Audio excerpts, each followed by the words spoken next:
سیدنا اکرمہ رضی اللہ تعالیٰ عنہ فرماتے ہیں کہ ایک ملک کا بادشاہ بہت ظالم اور کنجوس تھا، بڑا ظالم بادشاہ، اور ایسا عجیب و غریب کنجوس کہ اس نے اعلان کر دیا کہ میرے ملک میں اگر کسی نے مسکین یا فقیر کو صدقہ کیا تو اس کے کوئی غریب کی مدد نہ کرے، اگر ایسا کوئی کرے گا تو میں اس کے ہاتھ کاٹ دوں گا۔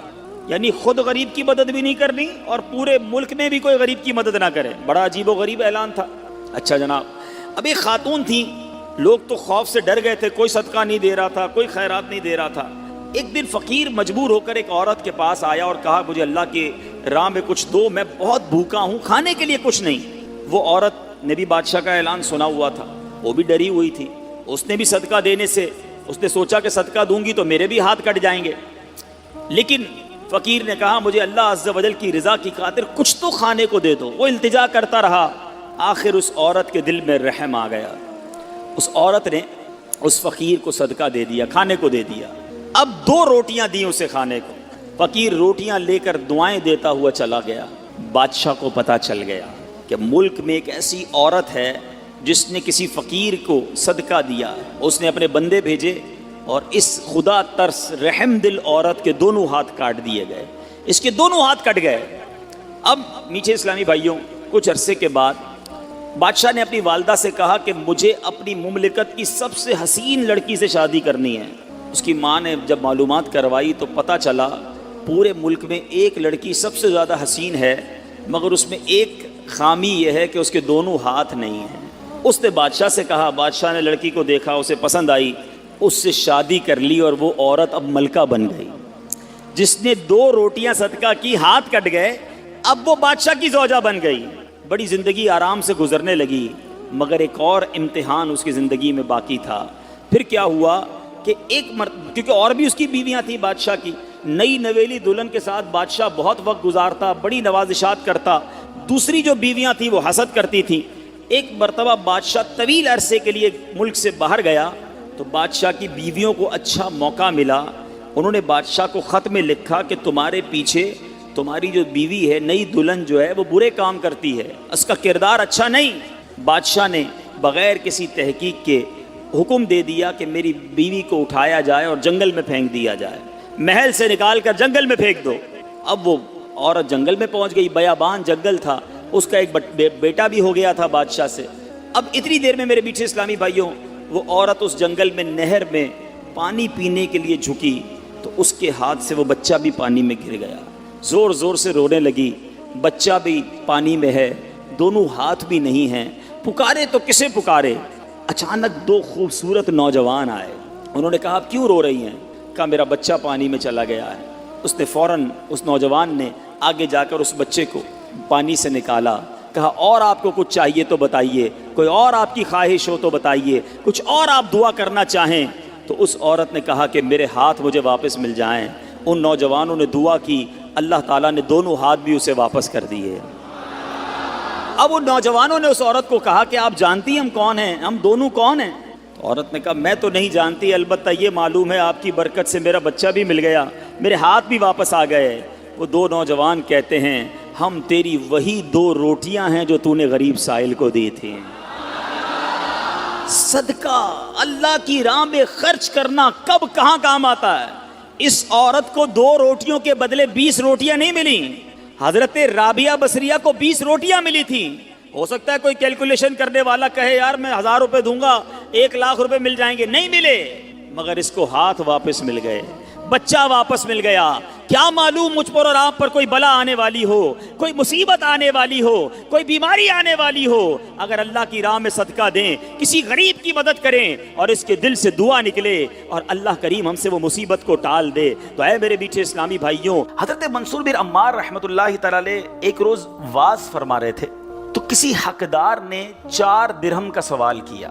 کوئی غریب تھا، مسکین تھا، اس نے 4 درہم کا سوال کیا تو آپ رحمۃ اللہ تعالی علیہ نے اعلان کیا کہ جو اس کو 4 درہم دے گا میں اس کو 4 دعائیں دوں گا۔ آپ نے، اللہ کے ولی تھے، آپ نے فرمایا جو اس کو 4 درہم دے گا میں اس کو 4 دعائیں دوں گا۔ اس وقت ایک غلام گزر رہا تھا، خود بھی غریب تھا، مگر اللہ کے ولی کی ایک ایسی شاندار آواز سنی کہ 4 دعائیں ملیں گی تو اس نے کیا کیا، اپنے پاس اس کے 4 درہم تھے، وہ اس نے غریب کو دے دیے، اس سائل کو دے دیے۔ تو حضرت نے کہا کہ اب بتاؤ کون سی 4 دعائیں کروانی ہیں؟ کہ حضرت پہلی دعا تو کر دیں کہ میں غلامی سے آزاد کر دیا جاؤں، غلام ہوں، غلامی سے میری آزادی ہو جائے۔ نمبر 2، مجھے ان درہم کا بدلہ بھی مل جائے، 4 درہم دے تو دیے، مجھے اس کا بدلہ بھی مل جائے۔ تیسری دعا حضور یہ کر دیں مجھے اور میرے آقا کو توبہ نصیب ہو جائے۔ چوتھی دعا یہ کر دیں کہ میری، میرے آقا کی، آپ کی اور تمام حاضرین کی بخشش ہو جائے۔ 4 بڑی پیاری دعائیں کروا لی اس نے جناب۔ اب آقا کے پاس جب وہ غلام پہنچا تو آقا کہتا اتنی دیر کیوں ہو گئی، کدھر رہ گئے تھے بھائی، کئی کام سے بھیجا تھا، اتنا لیٹ؟ کہتا حضور ایسا ایسا ماجرا ہوا، راستے میں حضرت منصور اللہ کے ولی وہ کہہ رہے تھے جو 4 درہم دے دے میں 4 دعائیں کروں گا، میں نے تو 4 درہم دیے اور 4 دعائیں کروا کے آیا ہوں۔ کہا اچھا بتاؤ دعائیں کون سی تھیں؟ پہلی دعا بتاؤ۔ کہا حضور میں نے پہلی دعا تو کی کہ اللہ مجھے غلامی سے آزاد کر دے۔ آقا کہتا جا تو غلامی سے آزاد ہے۔ پہلی دعا فوراً قبول ہو گئی نا، پہلے آقا کو دعا سنائی، آقا کہتا جا تو غلامی سے آزاد۔ کہا بتا دوسری دعا کون سی کروا کے آیا؟ کہا حضور دوسری دعا میں نے یہ کی کہ جو 4 درہم میں نے دیے ہیں مجھے اس کا بدلہ مل جائے۔ غریب آدمی تھا ظاہر ہے، تو آقا نے کہا کہ میں نے تجھے 4 درہم کے بدلے 4000 درہم دیے۔ ارے بھائی واہ بھائی، تیسری دعا بتا کون سی کروا کے آیا؟ کہا حضور تیسری دعا میں نے کی کہ مجھے اور میرے آقا کو گناہوں سے توبہ کی توفیق نصیب ہو۔ یہ سنتے ہی آقا واقعی آقا تھا، اس کی زبان پر استغفار جاری ہو گیا، کہنے لگا یا اللہ میں اپنے پچھلے سارے گناہوں سے توبہ کرتا ہوں۔ کہا اب بتا چوتھی دعا کیا کروائی تھی؟ کہا حضور چوتھی دعا یہ تھی کہ آپ کی یعنی میرے آقا کی، میری اور تمام حاضرین اجتماع کی مغفرت ہو جائے۔ یہ سن کر آقا نے کہا 3 باتیں تو میرے اختیار میں تھیں، وہ میں نے کر لی، چوتھی میرے ہاتھ میں نہیں ہے، مغفرت کرنا تو اللہ کا کام ہے نا۔ اسی رات آقا نے خواب میں کسی کہنے والے کو سنا کہ جو تمہارے اختیار میں تھا وہ تم نے کر دیا، اور میں ارحم الراحمین ہوں، میں نے تمہیں، تمہارے غلام کو، منصور بن عمار کو اور تمام حاضرین کو بخش دیا ہے۔ کیا بات ہے، کیا بات ہے، سبحان اللہ ہے۔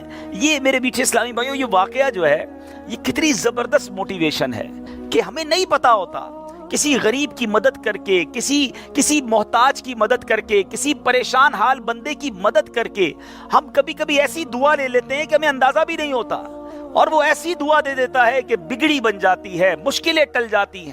یہ دعائیں لینے والے بنیے، اللہ کی راہ میں خرچ کریں گے۔ آج واقعی میں صحیح بتا رہا ہوں، تو یہ بعض اوقات ایک کیفیت ہوتی ہے انسان کی کہ جب انسان کسی کی مدد کرتا ہے یا کوئی ایسا کام کرتا ہے جس سے کسی کے دل سے دعا نکلتی ہے، اور یہ تو اللہ کے ولی تھے نا، انہوں نے ہاتھ اٹھا کر یہ 4 دعائیں کی، تو سیکھنے کو یہ ملا کہ بعض اوقات اللہ کی راہ میں خرچ کر کے ہم وہ حاصل کر سکتے ہیں جو برسوں میں حاصل نہیں کر سکتے، وہ نعمتیں، وہ برکتیں حاصل ہو جاتی ہیں، وہ پریشانیاں دور ہو جاتی ہیں، کیونکہ روایتوں کا مضمون ہے کہ صدقہ بیماریوں کو ٹالتا ہے، صدقہ برائی کے 70 دروازے کو بند کرتا ہے، صدقہ بلا کو نیچے نہیں اترنے دیتا۔ ایک بڑی بات یاد رکھیے گا، ہمیں نہیں پتا ہوتا، ہم صبح اٹھتے ہیں مثال کے طور پہ اور کوئی بلا آنے والی ہوتی ہے، حدیثوں کا مضمون ہے جب انسان صدقہ دیتا ہے نا تو بلا اوپر سے اترتی ہے، صدقہ جا کے اسے روک لیتا ہے، انٹرسیپٹ کرتا ہے، اور یہ لڑائی جاری رہتی ہے، صدقہ بندے پر بلا اترنے نہیں دیتا۔ اب بعض اوقات کیا ہوتا ہے، کئی لوگ ہوں گے جو بیانات بھی سنتے ہیں، کتابوں میں بھی پڑھتے ہیں کہ اللہ کی راہ میں 1 خرچ کرو 10 ملتا ہے۔ اب وہ ہو سکتا ہے مسجد میں ڈبے میں 100 روپے ڈالیں اور شام دکان پہ انتظار کر رہے ہوں کہ ابھی تک 1000 روپے بنے نہیں ہیں۔ مولانا صاحب نے تو کہا تھا 1 کا 10 ہو جائے گا، کسی فقیر کو 10 روپے دیے، انتظار کر رہے ہیں، 100 روپے کہاں ہے بھائی، ملٹی پلائی بائی 10 ہو کے ملنا چاہیے تھا۔ تو ہم صرف مالی فائدہ سوچ رہے ہیں۔ میں آپ سے پوچھنا چاہتا ہوں، آپ نے اللہ کی راہ میں خرچ کیا 1000 روپے، 10,000 روپے یا 1,00,000 روپے، اور اب آپ منتظر ہیں کہ ملٹی پلائی ہو جائے، لیکن کیا معلوم آپ کے گھر میں آگ لگنے والی تھی، کیا معلوم آپ کا روڈ پر ایکسیڈنٹ ہونے والا تھا، کیا معلوم آپ کا بچہ جو باہر کھیل رہا تھا اس پر کوئی خطرناک بلا آنے والی تھی، مگر آپ نے جو صدقہ دیا اس سے وہ بلا ٹال دی گئی۔ مجھے بتاؤ وہ 1000 کا 10,000 ہونا اچھا تھا یا ہم پر اتنی بڑی بلا کا ٹلنا اچھا تھا؟ تو ہمیشہ اللہ کی راہ میں صدقہ دیجئے، آپ یقین کریں آپ خوشحال ہو جائیں گے، آپ کی مشکلیں آسان ہوں گی۔ مگر دوبارہ وہی بات کروں گا کہ نیت اچھی ہو، صدقہ دیتے وقت، خرچ کرتے وقت، کسی کی مدد کرتے وقت احسان نہ جتانا۔ یاد نہیں تجھے تیرے بچے کی شادی میں نے کرائی تھی؟ بھول تو نہیں کیا قرضہ میں نے دیا تھا؟ ہاں تو ریڈی لگاتا تھا، میں نے تجھے جناب دکان کا کرایہ دیا تھا، یہ احسان جتا کر تو صدقہ ضائع ہو جائے گا. یا ایھا الذین آمنوا لا تبطلوا صدقاتکم بالمن والاذی، اے ایمان والو اپنے صدقے ضائع نہ کرو احسان جتا کر، تکلیف پہنچا کر. تو کچھ لوگ صدقہ دیتے بھی ہیں، مدد کرتے بھی ہیں، پھر ساری زندگی جتا رہے ہوتے ہیں. تو یہ بربادی ہے، یہ نہ کریں. بس اللہ کے لیے، اللہ کی رضا کے لیے آپ خرچ کریں اور پھر دیکھیں اس کی برکتیں کیسے ملتی ہیں. قرآن میں اللہ تبارک و تعالیٰ اپنی راہ میں خرچ کرنے والوں کو کیسا مژدہ سناتا ہے، کیسی خوشخبری ہے، کیسا فرمان ہے. اللہ فرماتا ہے ان المصدقین والمصدقات واقرضوا اللہ قرضا حسنا یضاعف لهم ولهم اجر کریم. بے شک صدقہ دینے والے مرد اور صدقہ دینے والی عورتیں اور وہ جنہوں نے اللہ کو اچھا قرض دیا ان کے دونے ہیں اور ان کے لیے عزت کا ثواب ہے. اب کمال یہ ہے، یہ ایک جگہ نہیں، قرآن میں کئی جگہ اللہ تبارک و تعالیٰ نے قرض کا لفظ استعمال کیا ہے. کوئی اللہ کو جو اچھا قرض دے؟ مجھے ایک بات بتائیے، میں آپ میں سے کسی کو کوئی 10,000 روپے رکھوائے اور تھوڑے دنوں بعد کہے کہ ذرا وہ 10,000 میں سے 5,000 روپے دے دو، تو اس 5,000 دینے والے نے کوئی کمال کیا؟ اس کا تو کوئی کمال نہیں نا. پیسے میرے تھے اور میں نے کہا کہ میرے 10,000 میں سے 5,000 مجھے دے دو. کیا کمال کیا؟ میرے پیسے تھے، واپس دے دیے. مگر اللہ کی شان دیکھو، اللہ کی کرم نوازی دیکھو، شان کریمی دیکھو. ہم سب کو دانا دانا اس نے دیا ہے. ہم تو پیدا ہوئے تھے، کپڑے بھی جسم پر نہیں تھے، کھانے کو اس نے دیا، پہننے کو اس نے دیا، گھر اس نے دیا، مال اس نے دیا، سب اس نے دیا. مگر جب اس کی راہ میں خرچ کرنے کی باری آتی ہے تو کہتا ہے، فرماتا ہے قرآن میں، ہے کوئی جو اللہ کو اچھا قرض دے؟ اللہ کا مال ہے، ہم نے کیا کمال کرنا تھا؟ ہم خرچ کرتے، وہ کچھ بھی نہ دیتا اس کے بدلے، پھر بھی اسی کا مال تھا. مگر مہربانی دیکھو، مال بھی وہ دیتا ہے، توفیق بھی وہ دیتا ہے، خرچ کریں تو ثواب بھی وہی دیتا ہے، عطا بھی وہی کرتا ہے. اور علماء نے بڑی زبردست اس پہ ڈیبیٹ کی ہے، مفسرین نے بحث کی ہے کہ جناب ان آیتوں میں قرض کا لفظ کیوں لایا گیا. اللہ اکبر. فرمایا جب آپ اور میں، دنیا میں بندہ کسی کو قرضہ دیتا ہے نا تو امید ہوتی ہے یہ قرضہ واپس ملے گا. اگر امید نہ ہو تو پھر یہ قرض نہیں ہے، پھر تو تحفہ ہو جائے گا نا. آپ کسی کو تحفہ دے دیں تو آپ کو پتہ یہ واپس نہیں آئے گا، لیکن قرضہ دیتے وقت آپ طے کرتے ہیں کتنے دنوں میں دو گے، کب دو گے، کیسے لوٹاؤ گے. تھوڑی بندہ معلومات بھی کرتا ہے، یار قرضہ دے رہا ہوں، واپس ملے گا نہیں ملے گا. تو قرض کے جب بھی لفظ لون آئے گا، قرض آئے گا، اس کا مطلب یہ کہ یہ واپس ملنا ہے. تو اللہ نے قرآن میں گویا وعدہ فرما لیا ہے کہ تم جو میری راہ میں خرچ کرتے ہو، یہ اللہ کو قرض دینا ہے، یہ تمہیں واپس ملے گا، یہ لوٹایا جائے گا اور زیادہ دیا جائے گا. تو ہمیں اللہ کی راہ میں خرچ کرتے وقت یہ ذہن رکھنا چاہیے. سبحان اللہ. اب بانٹنے سے کیا گھٹتا ہے؟ بڑی خوبصورت حدیث پاک ہے، ذرا سمجھیے گا. ایک بار حضرت عائشہ صدیقہ رضی اللہ تعالی عنہا سے مروی ہے کہ اہل بیت نے، نبی پاک کے گھر والوں نے ایک بکری ذبح کی اور پیارے آقا علیہ الصلوۃ والسلام تشریف لائے. بکری ذبح کی اور انہوں نے کچھ تقسیم بھی کر دی. حدیث کا مضمون ہے، نبی پاک آئے اور ارشاد فرمایا کہ اے عائشہ کیا بچا ہے؟ بکری کو کاٹا تھا، تقسیم کی، کیا بچا ہے؟ عرض کی گئی کہ حضور کاندھے کے سوا کچھ نہیں بچا ہے. کاندھے کا گوشت بچا لیا گیا ہوگا، باقی بانٹ دیا. نبی پاک نے ایک جملے میں ساری بات سمجھا دی، اگر آپ سمجھ جائیں. آقا نے فرمایا عائشہ کاندھے کے سوا سب بچ گیا ہے. بات آ رہی ہے سمجھ میں؟ کہا کیا گیا؟ حضور کاندھا بچ گیا ہے، کاندھے کے سوا کچھ نہیں بچا. اور نبی پاک نے فرمایا کاندھے کے سوا سب بچ گیا ہے، یعنی جو بٹ گیا ہے وہ بچ گیا ہے. یہ ذہن بنا لو کہ آج میں نے اور آپ نے جو اللہ کی راہ میں خرچ کیا وہی بچا ہے، ورنہ باقی تو ہم کھا کے ختم کر دیں گے نا. اگر ہم مر جائیں گے تو یہ پیسے تو بچوں کے وراثت میں چلے جائیں گے. میرے لیے کیا بچا ہے؟ میرے لیے وہی بچا ہے جو میں نے آگے بھیج دیا ہے، جو بانٹ دیا ہے، جو خرچ کر دیا ہے. عقل اگر آ جائے ہمیں، اللہ کرے کہ ہمیں اس بات کی سمجھ آ جائے کہ آج اگر خوشحالی ہے، آج اگر مال جیب میں ہے، بینکوں میں پڑا ہے، گھر خالی پڑے ہیں، یہ خالی پڑے رہ جائیں گے اور میں دنیا سے چلا جاؤں گا. اگر میں چاہتا ہوں یہ آخرت کے اکاؤنٹ میں جمع ہو جائیں، میں یہ پیسہ لے کر جنت میں جاؤں اور اس پیسوں کے بدلے جنت کی نعمتیں کما لوں، تو مجھے یہاں یہ اللہ کی راہ میں خرچ کرنا پڑے گا. اور یہ بات میں نہیں کہہ رہا، آپ اور میں یہاں رہنے والے بھی، یہاں بھی کمیٹی ڈالی جاتی ہوگی، BC ہوتی ہوگی کہ تھوڑے تھوڑے پیسے جس میں جمع ہوتے ہیں اور وقت پر مل جاتے ہیں. انسان کمیٹی ڈالتا ہے کہ یار کبھی برے وقتوں میں کام آئے گی، بچی کی شادی میں کام آئے گی. ایسا ہوتا ہوگا نا آپ کے یہاں بھی؟ اب میں آپ کو حدیث قدسی سناتا ہوں. حدیث قدسی ہے جس کا مضمون ہے اے ابن آدم اپنا مال میرے پاس جمع کرا دے. اللہ فرماتا ہے اے ابن آدم اپنا مال میرے پاس جمع کرا دے, نہ جلے گا نہ ڈوبے گا نہ کم ہوگا, میں تجھے اس دن لوٹاؤں گا جس دن تجھے ایک ایک نیکی کی ضرورت ہوگی. Security deposit. یہ بعض اوقات جو مسجد میں ہمارے آگے سے ڈبہ جاتا ہے نا, یا کبھی کوئی اسلامی بھائی جھولی لے کے بیٹھے ہوتے ہیں, یہ جب جیب سے آپ پیسے نکال کے ڈالتے ہو نا, اس وقت ذہن بناؤ کہ یہ جا نہیں رہا, یہ جمع ہو رہا ہے میرے آخرت کے اکاؤنٹ میں. اور ڈال دوں یار, ابھی آج کل پیسے اچھے ہیں, تھوڑے اور ڈال دوں جمع ہو جائے, ادھر ملے گا. تو جب بھی آپ کے دن اچھے ہوں, یقین کریں جب آپ کے ہاتھ کھلا ہو, آپ کو لگتا ہے یار اللہ نے بڑا نوازا ہوا ہے, تو فوراً آخرت کے لیے سوچیں.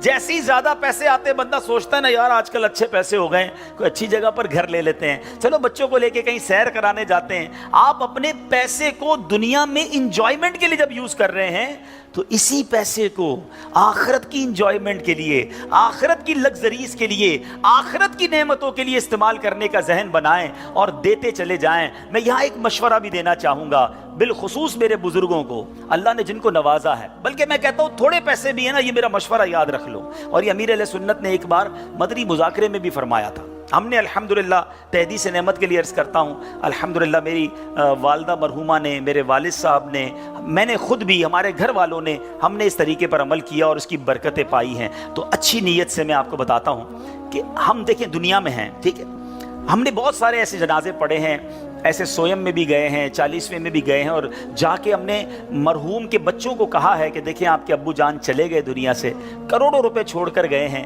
آپ کے ابو نے کتنا کیا آپ کے لیے, اب آپ اپنے ابو کے لیے کچھ کیجئے, کوئی مسجد بنائیے, کوئی مدرسہ بنائیے, کوئی کنواں کھدوائیے, اپنے والد کو ثواب پہنچائیے.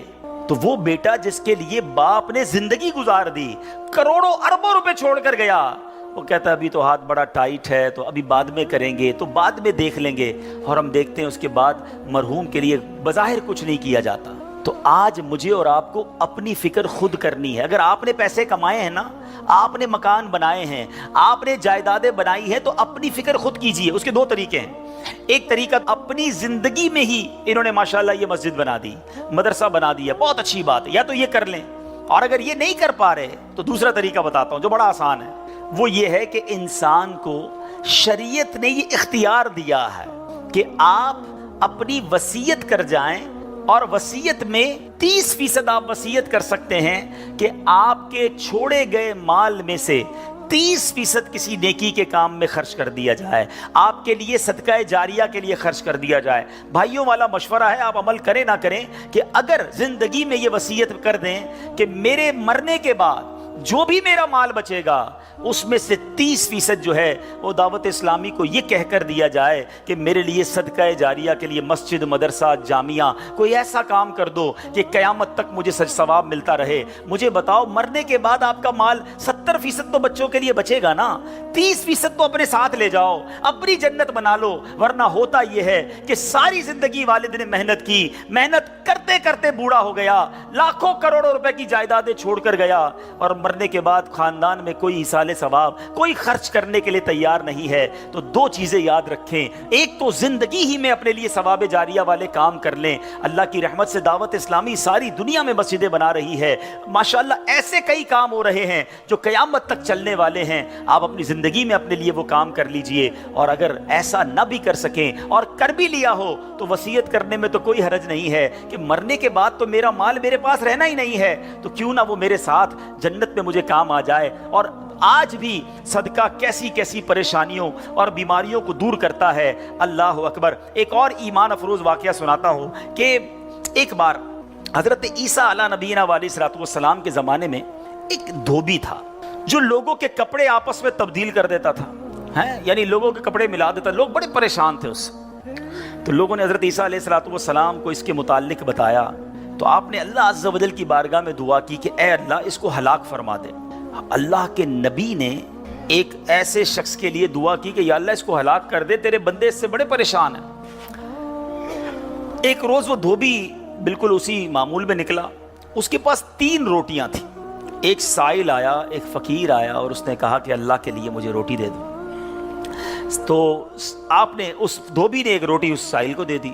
سائل نے دعا دی کہ اللہ تعالیٰ تجھ سے آفات سماویہ کا شر دور کر دے، آسمانی بلاؤں کو دور کر دے۔ دھوبی بڑا متاثر ہوا، بڑی پیاری دعا دی، ایک اور روٹی بھی دے دی۔ اس سائل نے دعا دی کہ اللہ تعالیٰ تجھے جملہ آفتوں سے محفوظ رکھے، اس نے تیسری روٹی بھی دے دی۔ اب اس سائل نے دعا دی اللہ تجھے توبہ کی توفیق عطا فرمائے۔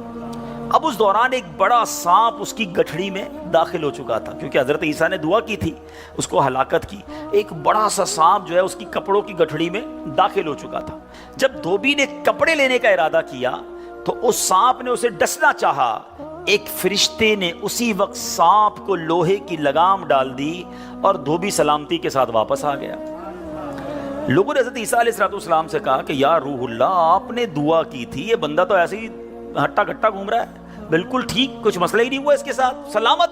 تو آپ نے اس دھوبی کو بلایا، بتا تو نے کون سی ایسی بھلائی کی ہے، میں نے تیری ہلاکت کی دعا کی اور تو بالکل سلامت گھوم رہا ہے۔ وہ کہتا حضور میں نے 3 روٹیاں صدقہ کی ہیں، اتنے گناہ، اتنی خطائیں، سارا شہر پریشان، مگر جب صدقہ کیا 3 روٹی کا، آپ نے اس سانپ سے پوچھا کہ تو نے قتل کیوں نہیں کیا، تیری تو ڈیوٹی تھی نا۔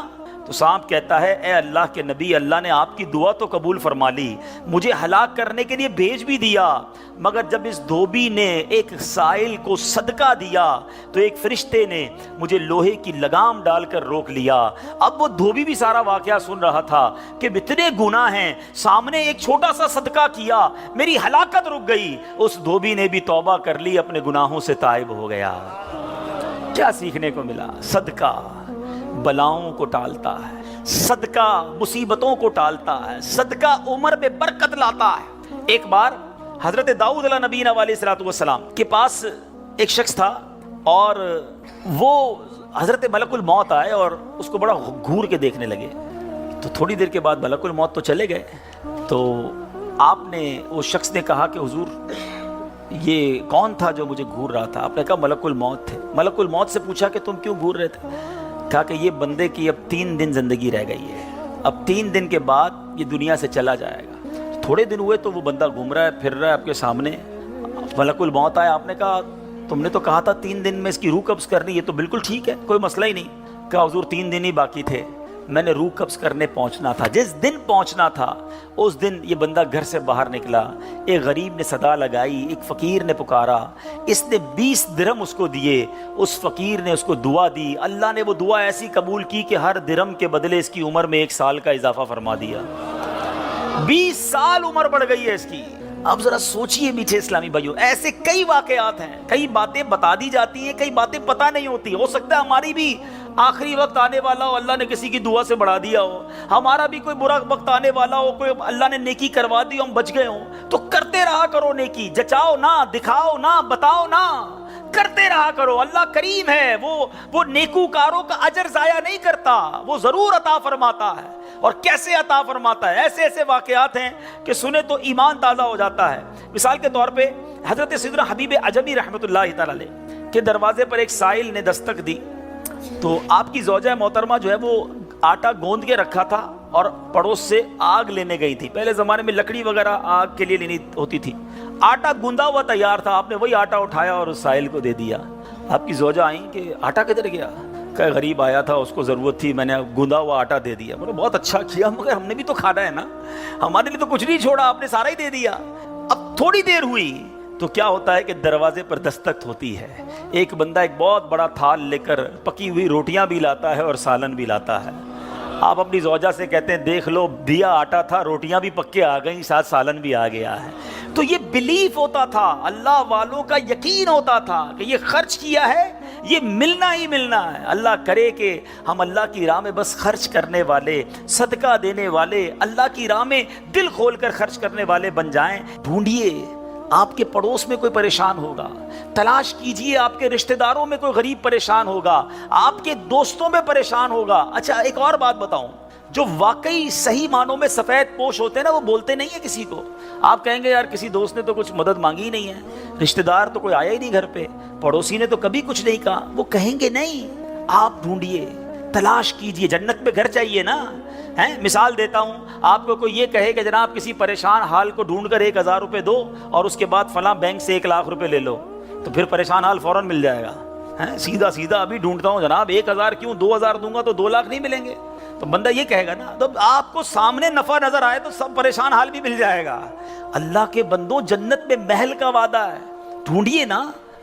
آپ کے غریب رشتہ دار پریشان ہوں گے، کسی کی بچی کی شادی ہونے والی ہوگی، کوئی بیچارہ گھر میں اچھا کھانا نہیں کھاتا ہوگا، چلے جائیں اس کے گھر اور اس کی کچھ مدد کر کے آئیں۔ اور ایک اور بات بھی بتا دوں، بعض اوقات جب یہ پریشان حالوں کی پریشانیاں دور کرنے کی بات ہوتی ہے نا، تو بندہ سمجھتا ہے یار یہ پیسے سے ہی دور ہوگی، میں تو ہوں ہی غریب۔ تو یہ بھی نہیں ہے، ہر پریشانی پیسے سے دور نہیں ہوتی۔